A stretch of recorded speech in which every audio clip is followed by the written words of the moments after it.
So the first question I have is just very broad. It's tell me any history you know about the vessel and when and where she was built, that sort of thing. Well, this, let me back up a little bit here. My Yeah. father was employed at Northern Machine and Marine Shipyard, which was right at the other end of Bar Harbor. And he was a foreman there for roughly 15 years. And after he quit in the roughly mid 60s, he began building this boat up on Baranof Avenue. The address where he built it was 3453 Baranof. And I was just talking to him an hour ago, and he said that he hired Van and Des Moore. They had a kind of a construction company to transport the hull down to Bar Harbor on a lowboy. And they charged him $50 to do so. And the boat went into this stall and it got completed here and over on the beach behind Madison. And my father, it was launched. He started it in 1968. It was launched in 1973.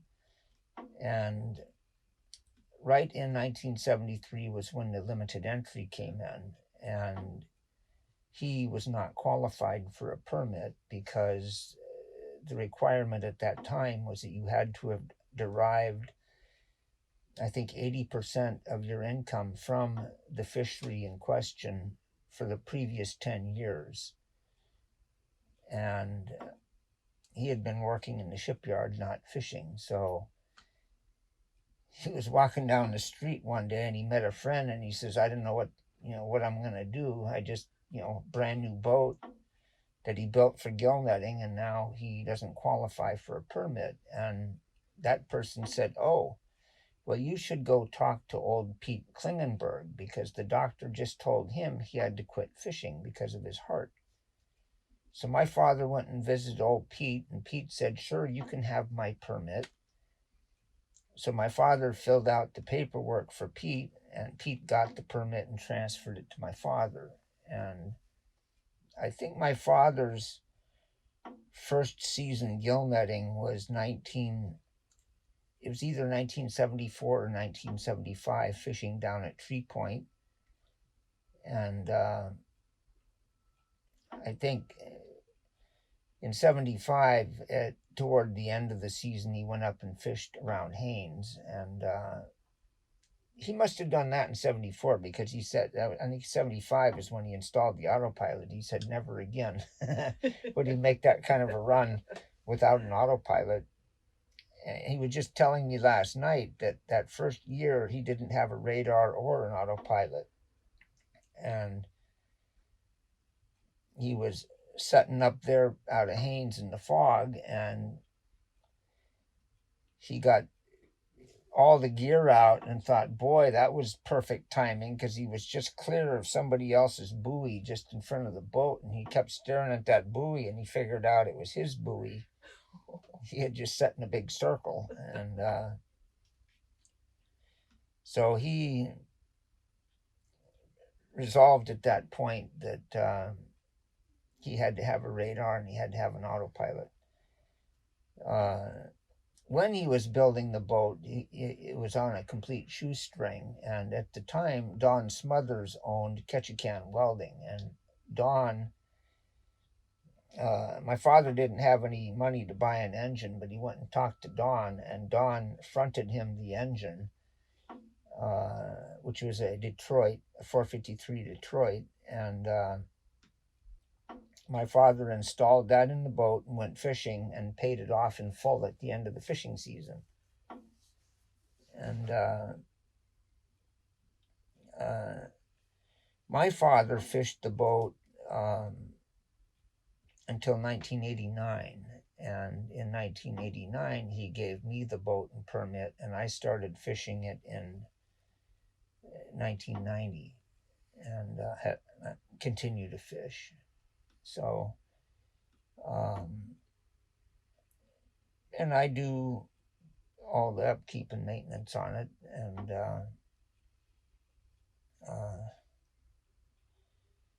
it's still here and still floating, and it's a comfortable boat. Yeah. It's wood boats in general are much more comfortable than metal or glass. They're just not as cold. And so that's pretty much the... Oh, and the other thing I forgot was that after my father quit the shipyard, he worked briefly on the state ferries right when they were built, but didn't care for that. So he quit and went to work for Mike Homer at Totem Lumber. And that's where a lot of the lumber was sawn for this boat. This boat is mostly yellow cedar. The frames are white oak, and the stem is Australian gum, but all the planking and the deck beams and the wheelhouse are yellow cedar. Well, that was great. You know, I don't think we're gonna get the address of where most of the boats were built. That was that was all wonderful detail. Thank you so much. That's great. You've answered, I think, the next questions we have here, and that was, does she do the job that she was built for? And she's a gill netter.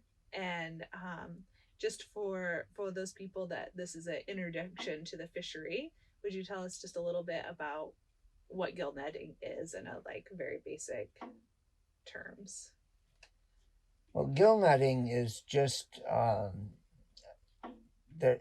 the net is hung like a straight curtain in the water, generally perpendicular to the shoreline, and it's carried on a large drum on the stern of the vessel, and one end of the net, along with a buoy, is thrown into the water, and then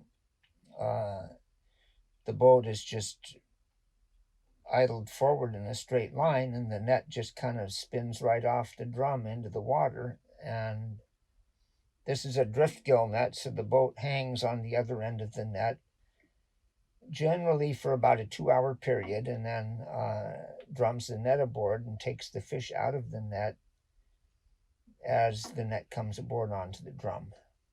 Perfect. Thank you. And so the fish don't see the net, and they're swimming. They think they're swimming through, and then they're caught, and then that's the idea of a gill net, right? Yes, the gill net just traps them. Not always.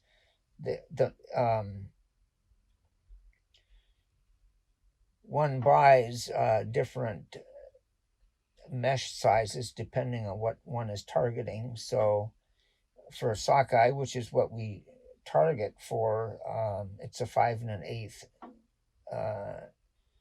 mesh. So that's just stretched tight. Diagonal to diagonal stretched tight is 5 1/8 inches. If you're targeting pinks, then it would be like 4 7/8. Targeting chum, like 6 1/2. And the depth of the net is the length is regulated and the depth is regulated, but the depth is regulated by the number of meshes. So if you're fishing a larger mesh, it can hang deeper in the water. And the net comes in what are called shackles. Each shackle is 300 feet long, or 50 fathoms.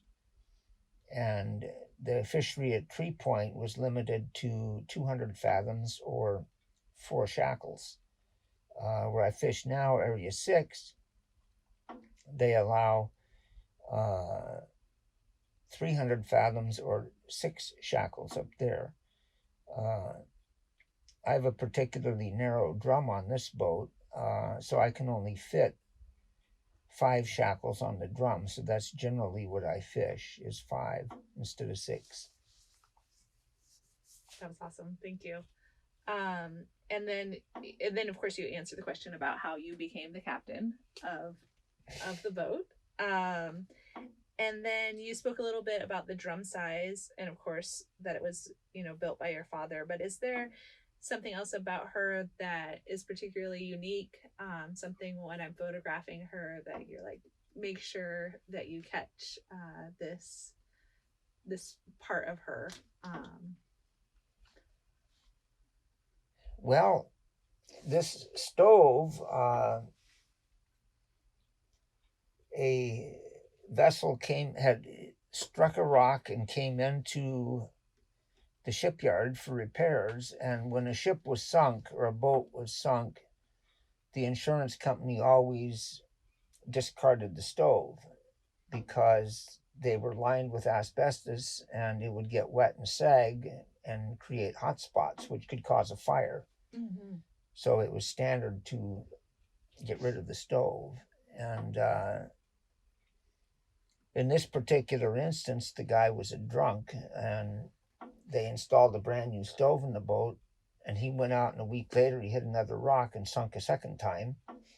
So they hauled it back in the yard, and the insurance company told my father to strip it. They were totaling the boat. So he pulled the new stove out of it and everything else that was salvageable.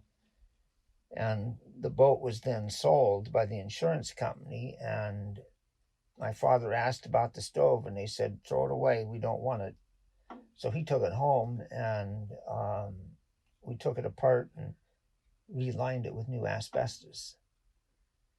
Yeah, it's ticking away and keeping this place nice and snug. And it's not a Dickinson. No, I don't recall what brand it is. I ordered a new top for it from Tongass back in 91, I think, and it took a year or a year and a half to get it. Well, I'll definitely... Might be an Olympic maybe or something like that. Yeah, well, it's in great condition and feels great at the moment. Okay, so definitely photograph this guy. Is there anything else that I should pay special attention to aboard her?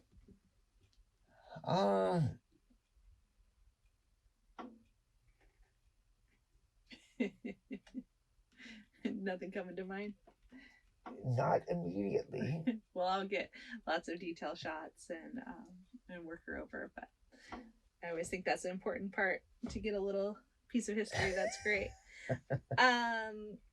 Now, of course, this is a question that we ask people who don't know the full history of the boat, and that question is, has anyone shared stories with you about her past? And I'm sure those stories would be shared to you from your father. Is there anything that happened aboard the boat that he told you about that you'd like to pass on?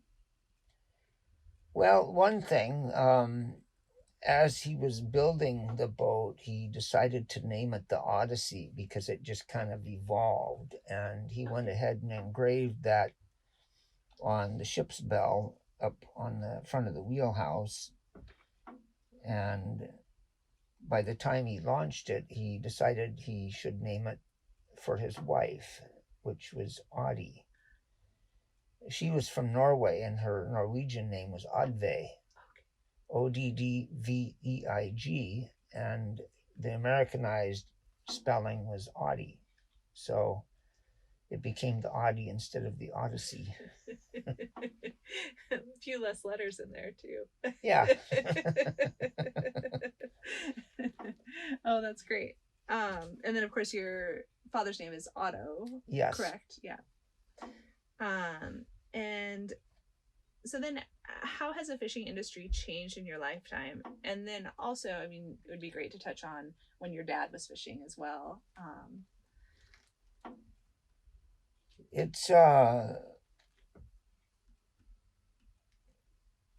It hasn't changed all that much since I took it over. The biggest change for me was that I carried slush ice and I just dumped all the fish into the tank, and I did that for 1990 and 1991. And during the 1991 season, the tenders basically were balking at unloading boats that just had a tank. They wanted the fish in bags, sorted into the bag, so they could just pick the bag up, weigh it, and dump it. And so that second year I fished without a tank. So what I would do is tie up to the tender and I'd pump the tank dry and then get in on the fish and start throwing them out and onto the deck of the tender, and they would sort them into totes on the tender and then weigh them. And it would take often an hour to unload. And my father told me it was routine to spend 6 hours waiting to unload at the end of the fishing period, because the tender could have a boat on each side, but at an hour a boat, it just took a long time. And with bags, in and out in 20 minutes.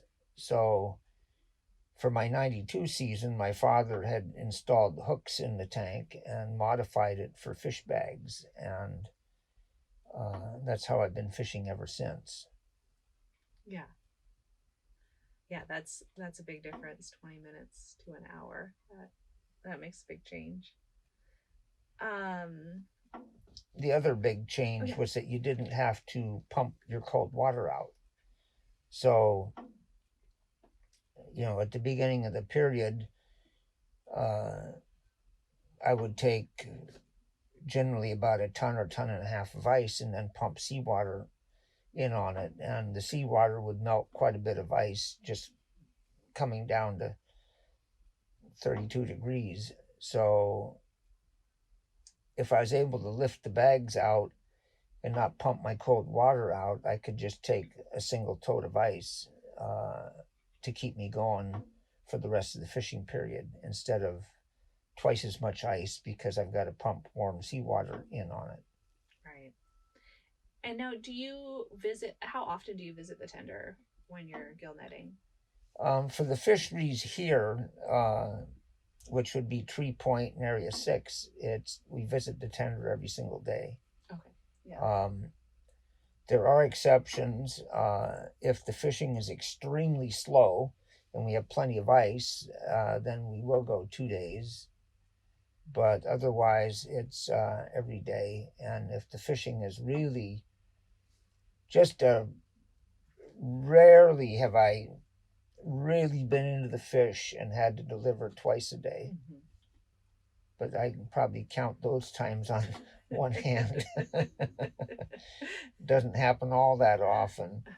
When I quit, when my father started fishing Tree Point in 75, I think he told me there was around 160 boats fishing the Tree Point area. And when I started fishing in 1990, that number was down to about 90 boats. And when I quit fishing that area in 2004, I think it was down to about 40 boats. And it was extremely pleasurable fishing down there when there's no boats. Everybody down there really wants to fish the beach real bad, and I hated the beach because you had to be on your toes and vigilant, or next thing you knew, your net would be on the rocks. And so I preferred to fish out a little ways offshore in what they call second set or third set. And when I left there was no competition out there. So as a rule of thumb, I didn't have a boat any closer than a mile on either side of me. And that was just great. I never did like Area 6 as much as Tree Point, but I've since gotten used to 6, and it's just fine now. Yeah. And that's when you're doing 6. That's out of Coffman. Yeah.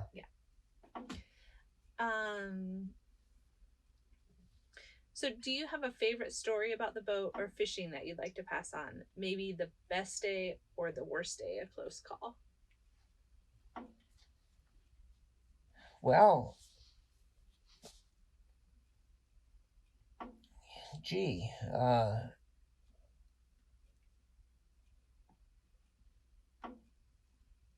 the best day. Well, I had a good day of fishing 2 years ago, and I ended up picking fish for 8 hours straight before I ran for the tender, and I had, I think, 4,000 pounds or 4,300 pounds of fish on deck and in the tank, and that was pretty nice, although that was a lot of work, 8 hours without a break. And one morning when I was anchored where my property is now in Coffman, before I got afloat, I kind of woke up in the morning by hearing something hit the floor, and I thought, oh, that's odd. I wonder what fell. And I opened my eyes, and I could tell that my bunk was slanted quite a bit. And I thought, well, that's not good. So I got up and took a look, and, well, gee, I was hard aground and laying over. But no harm done. It was a soft bottom and nice mud bottom. I just had to kind of wait for about 4 hours for the boat to float again, and resolved to anchor just a little bit further from shore. And yeah, I've had my share of close calls. I did hit a rock with my wife aboard one time. That was not good. And luckily there was no damage other than some broken paint on the seams. And speaking of seams, there's one thing of real interest, and that is that this boat was caulked with a compound called thiacol, which was it was developed for the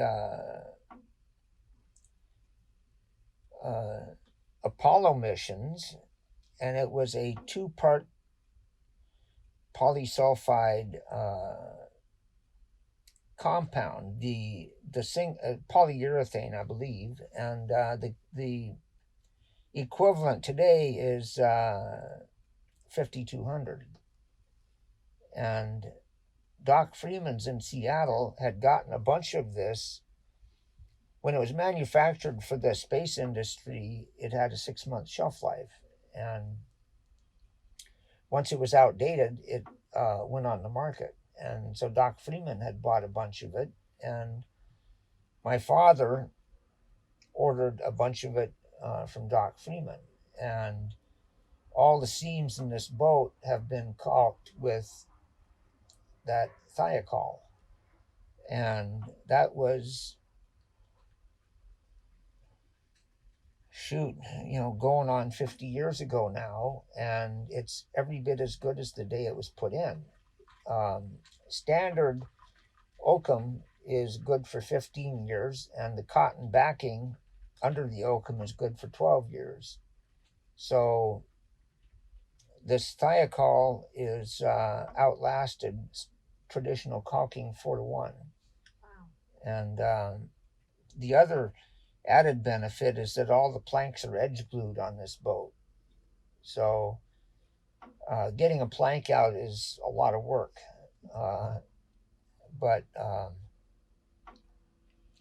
And there's been one failure in the seam right under the engine. about 3 feet of seam turned to kind of just a goo. And my father just kind of raked that out of the seam and squirted 5200 in there, and that's the way it's been since. And he's told a lot of people about this, and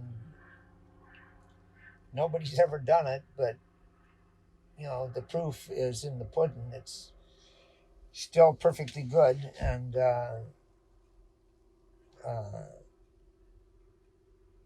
boat doesn't leak a drop. Yeah. Never has leaked a drop, so. Yeah, that 5200, that seems to be the stuff.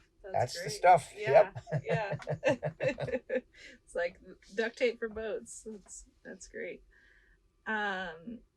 So fishing isn't an easy lifestyle. What keeps you going out?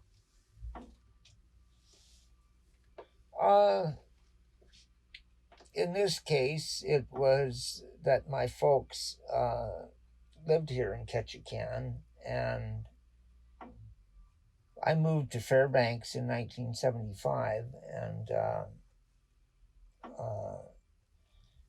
seeking fresh opportunities after having been fired from the pulp mill for being drunk on the job, and the pipeline was just starting, so I went up to Fairbanks to find work on the Alaska pipeline, and started kind of attending the university as a hobby, which lasted for 10 years, and after 10 years I graduated with a Bachelor of Fine Arts in Metals, and 2 years after that I went to work for the university running a machine shop, and that's like getting paid for my hobby, so that's what I still do.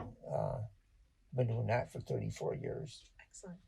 So I'm based in Fairbanks. My folks live in Ketchikan, and it was an opportunity to come down and spend time with my folks each year.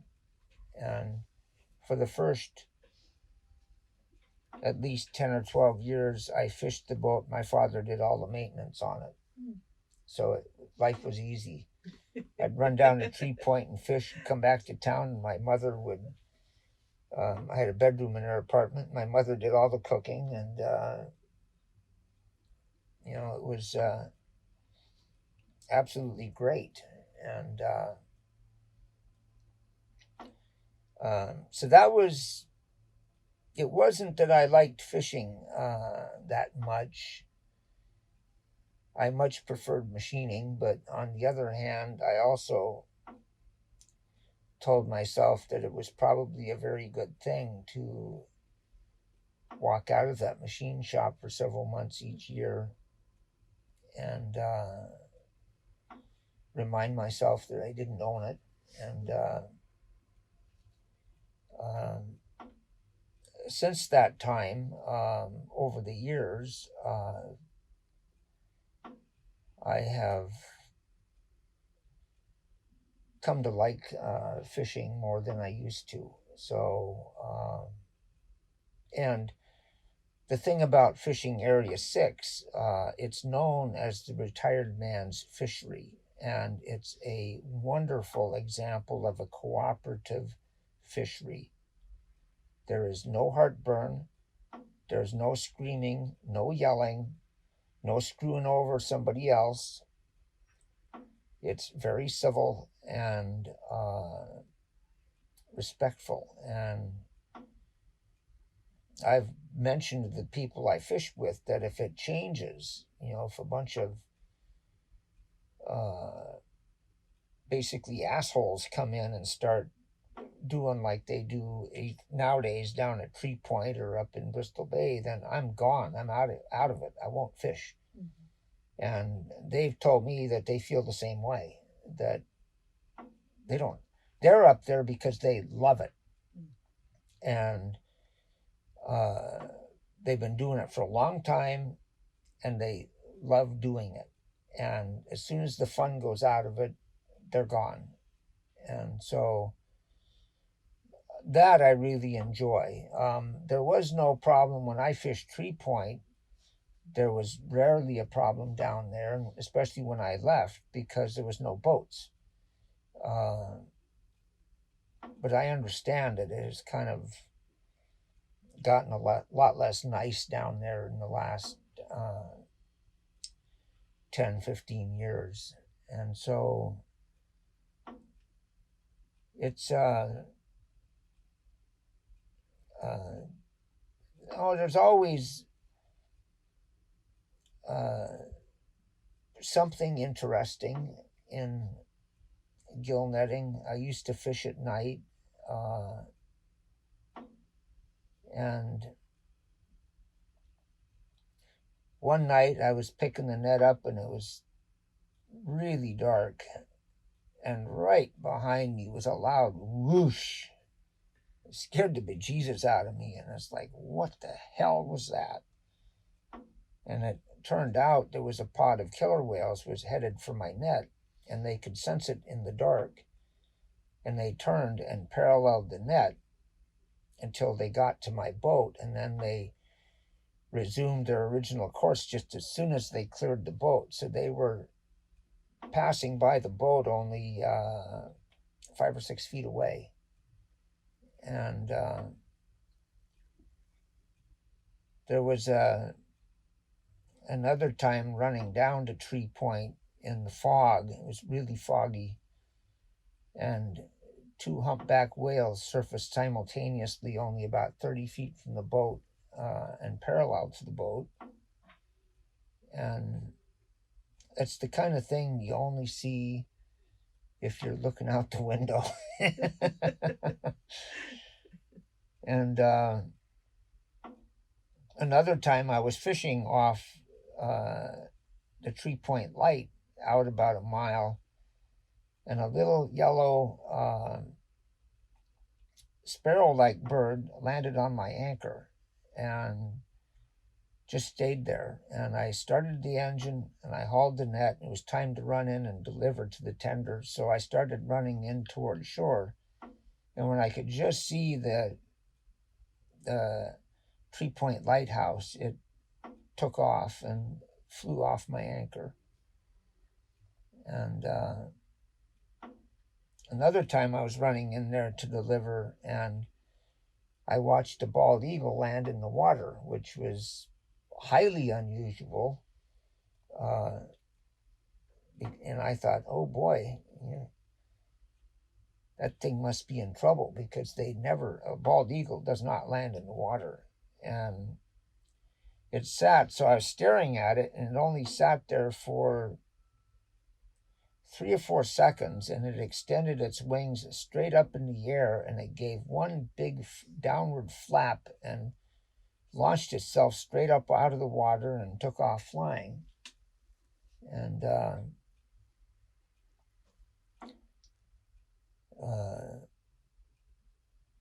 2 years ago, I was fishing in the dark, and I caught myself a troller. That really sucked. Some idiot had his girlfriend on the boat with him, who had never been on a boat before. So it got dark, and he told her, just take the wheel and follow this course on the radar. I'm going to take a nap. Well, she didn't know what a light on the buoy meant. Or, he'd never warned her about going through the middle of the gillnet fleet at night. So I was pretty unhappy over that. My first trip on the boat fishing by myself, I had in the 70s, I used to go down to Tree Point fishing with my father, so I wasn't unfamiliar with it. But my first trip fishing by myself, I had a perfect set off the lighthouse, and it was dead flat calm, and the current ran me straight in, and I wrapped 600 feet around the rock there at the lighthouse. But it was dead flat calm, and I just kept, the boat was only 20 feet from the rocks, and I just kept picking and managed to peel the whole net off the rocks without damaging it. Although I did catch a ratfish in the net, and it's like, God damn it, I don't have time for this. I don't have time for this. Yeah. So there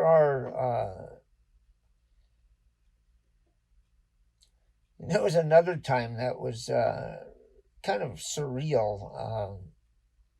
I was hauling the net at night, and I just had a naked light bulb above my head casting a pool of light, and as I got close to the end of the net, it looked like it was the corks were all coiled up in a beehive. And I thought, I wonder what that's all about. That's weird. And as I got up to it, it was obvious there was something very heavy in that net, and because I couldn't get it aboard. And I leaned way over the stern of the boat with my bare hands, and I started feeling down through the meshes, and I could feel a shark skin. And so I just tied it off to the stern, went and anchored for the night, and in the morning I idled up to the fish tender, and they lifted it out, and it was a 160-pound salmon shark. And I've only caught one other salmon shark up at in Area 6. And one time I caught a porpoise down in at Tree Point. I felt terrible about that because it was drowned. My mother wanted to know if I brought it back because she grew up eating porpoise and she wanted to eat that thing. But no, I didn't.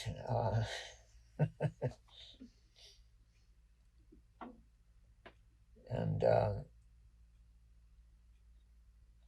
occasionally we catch seabirds in the net, and they're always drowned, except one time I caught one that was alive and well, and it did not appreciate my efforts to get it out of the net, but it was a challenge holding it by the neck with one hand to keep it from pecking me and getting it untangled with the other. And I succeeded. Threw it over the side, and it dove into the water immediately and surfaced about 10 feet from the boat and then took off. So it was happy. It had a story to tell after that. Oh, it did. Yep. Well, those are all wonderful stories. Thank you. And then, my final question is there anything that I should have asked that you would have expected to hear, or how could I improve this interview in the future? Oh, well, that's a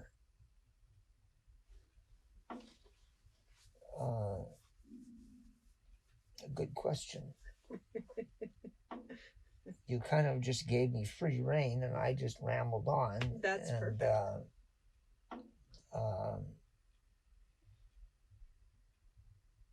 I suspect part of that is my involvement with the Air Museum for 20 years, so I'm kind of aware of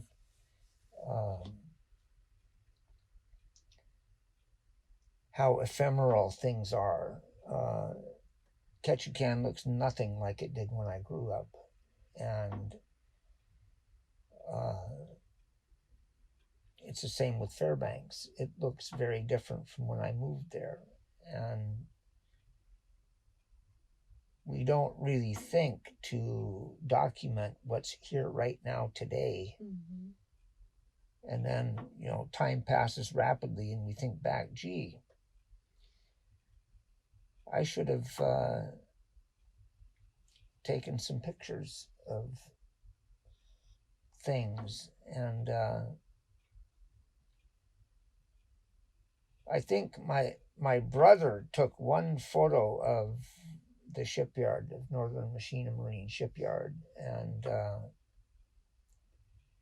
my mother commissioned a painting by Dick Miller of that shipyard. And it was a very prominent structure on the waterfront. It was actually, the sides were a little bigger than the K's and much better situated. And the history of Northern was extremely interesting. I don't know the names, but the Northern shipyard was part of a World War I dirigible hangar that was purchased, disassembled, and hauled to Ketchikan and erected at the south end of Bar Harbor. And it was oriented so the open side was away from the southeast. And that was kind of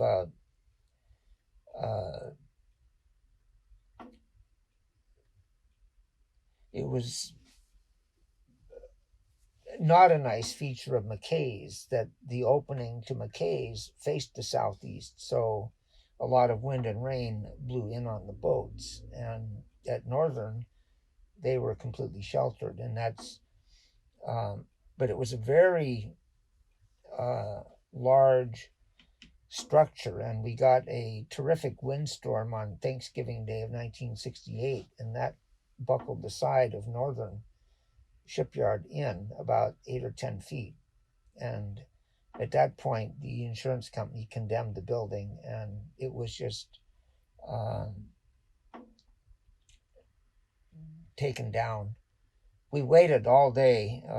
They had been cutting all the supports, and they had 2 D8 cats hooked to it to pull it over. And they kept trying to pull, but it kept not going.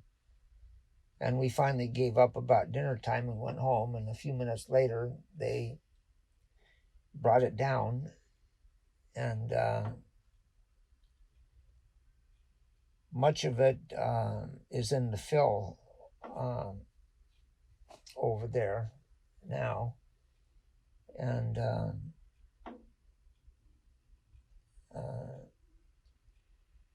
that was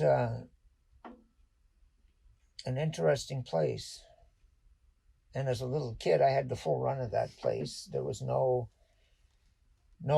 safety of any kind, no guardrails, no hard hats, no safety guards. And as a little kid, I could run around when they were working. And it was an interesting place for a kid.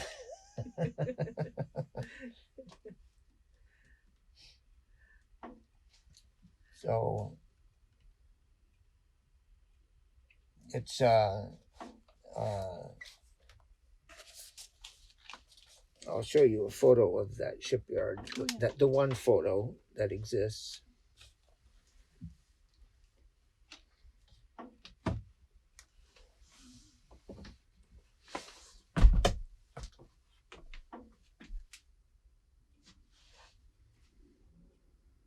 This is derisively referred to as a brick these days. It's a good brick. Yes. It's been trouble-free for a lot of years.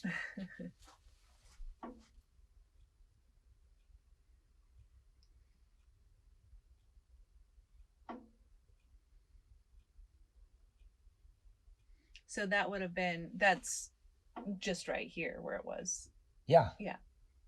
Yeah, there's 2 breakwaters, the short one on the south end of the harbor, and then this long one. Yeah. And in this photo, you can see the short breakwater.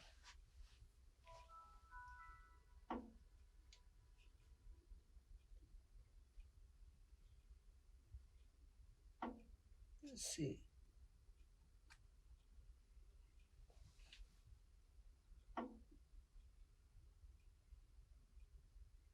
battery is bad, and I just I had a new one, but I forgot to bring it down. Oh. So my wife just mailed it to Coffman today. Okay.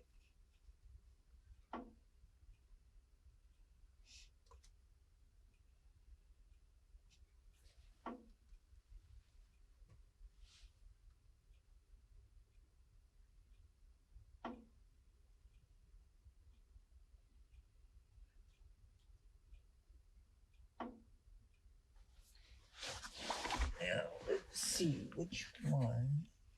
It's one of these.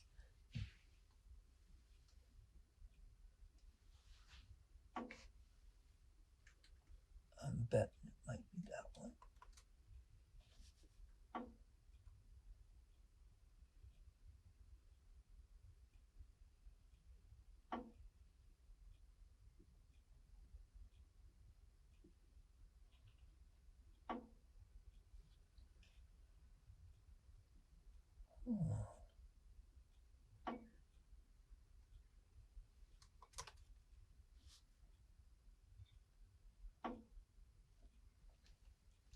Boy, it's terribly light in here.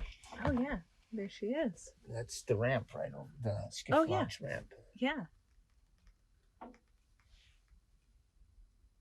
Yeah, there was some irate people who came to launch and had to wait until the tide came in.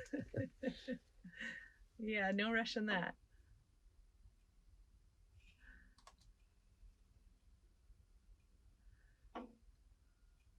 It's always so odd to see a boat with just the hull and not the house on.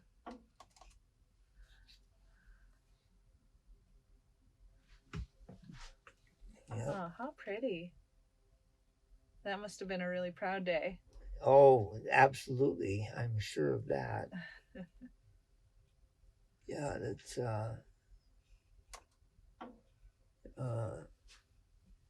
let's see.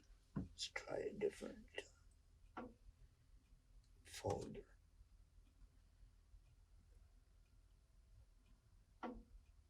These photos here were all film, and I sent them out to get digitized. Oh, awesome. I use a company called Dig My Pics in Arizona, and they do a fabulous job.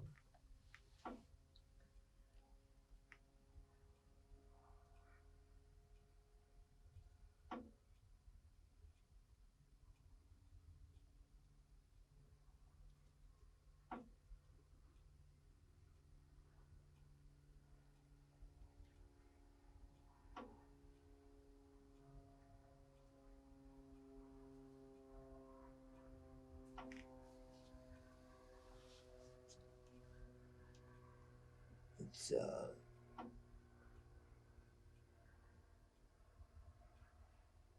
obviously not that one. That's kind of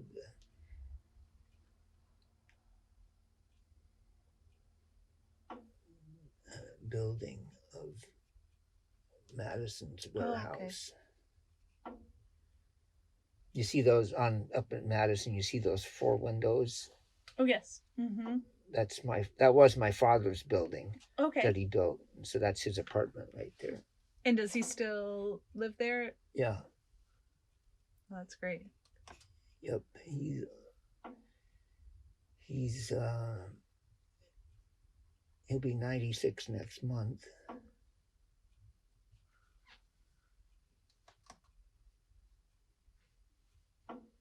Well, that's very lucky to get to have your parents with you that long. Yeah. My mother made it to 89. Yeah. With multiple sclerosis, diabetes, and Alzheimer's. Oh, wow. So,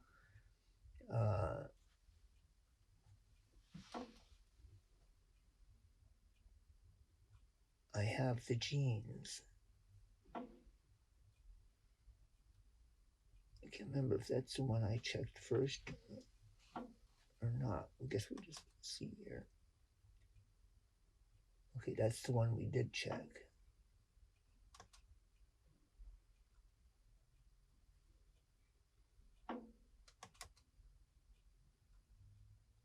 is.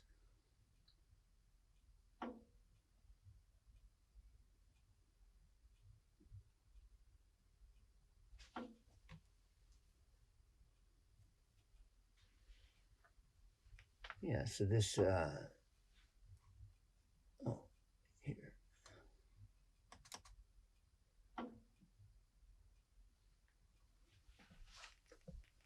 So this is,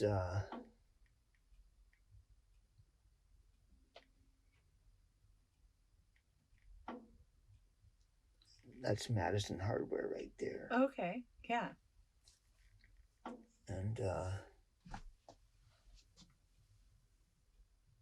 so when would that image have been taken? This would have been taken probably 1975. Okay. The boat was still just getting kind of finished up. Yeah. And although, well, he used to put it on, he had a beach cradle there. That was, my grandmother lived right there. Okay. Which is now the parking lot for Madison. Okay. And so he would put it on the beach cradle here to get the bottom work done. And since I see a radar there, which I think he said he installed in 75. Okay. So this would be 75 or 76.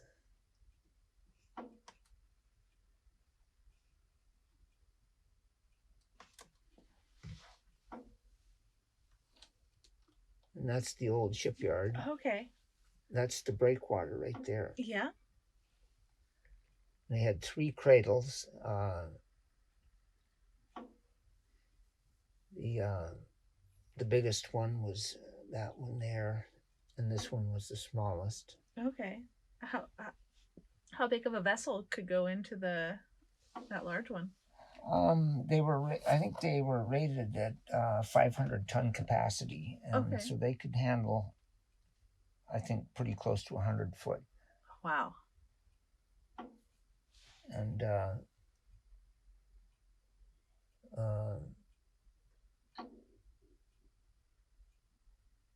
kind of an amazing place. And so this was only a section of the World War II dirigible hangar. Okay. Just one end of it. They were the buildings were normally much bigger than that. And they left. They didn't put any siding on this open side. So the southeast would hit from that direction. Okay. And give them very good protection. And then it just remained open on that.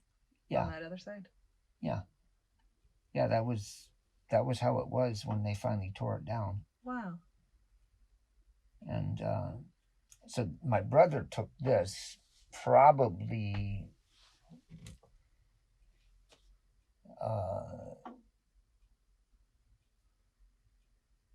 mid to late 60s. Okay. Because it would have been torn down probably in 69. So, and this was a particularly cold winter, so you can see skim ice on the beach. Mm-hmm. Which was pretty rare to get ice in Bar Harbor. Mm-hmm. And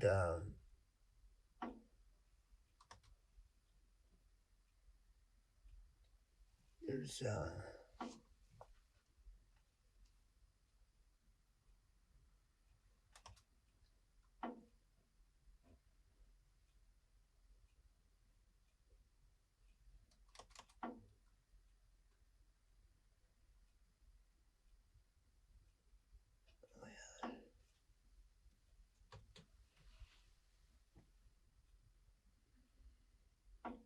now, when I was doing my research, there's not many wood gillnetters still fishing. Are there any that come to mind that I should, maybe not this season, but if the project lasts longer, track down?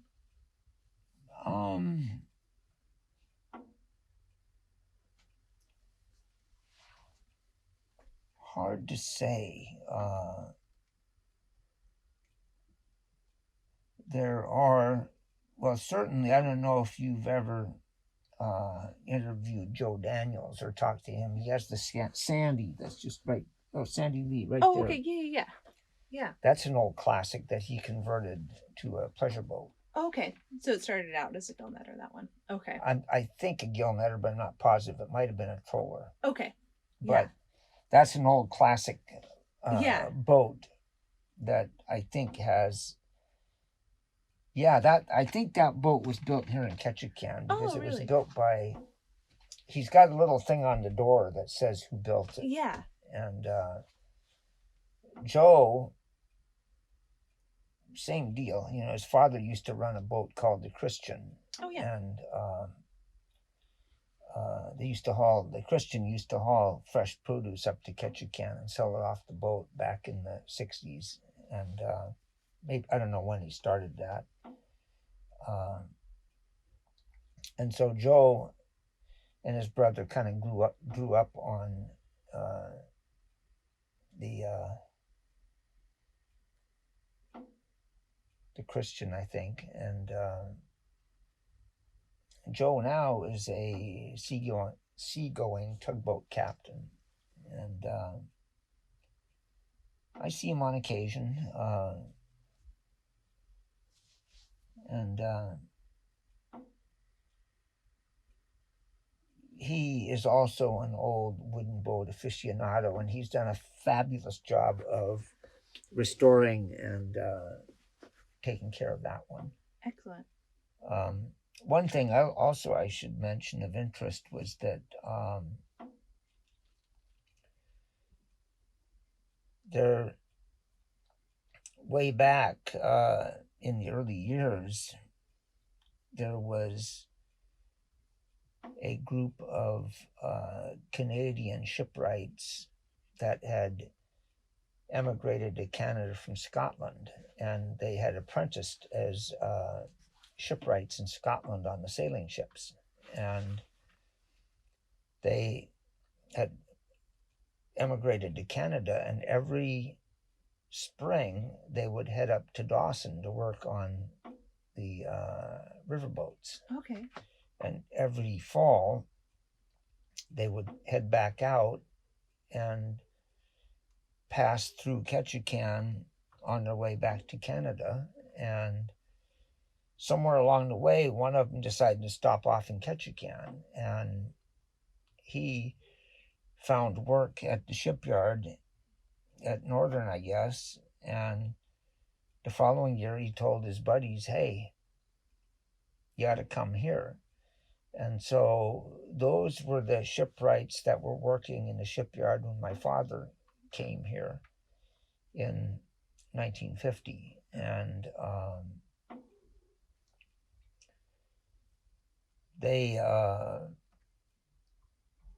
so it's kind of, interesting as hell to have this connection of these guys that trained on the old square riggers. Yeah. Used to work at the shipyard here. And my father told me last night that old Murdo told him one time that he could work anywhere in the world, that he was good enough to work anywhere in the world, which was quite a compliment coming from an old Scotsman like that.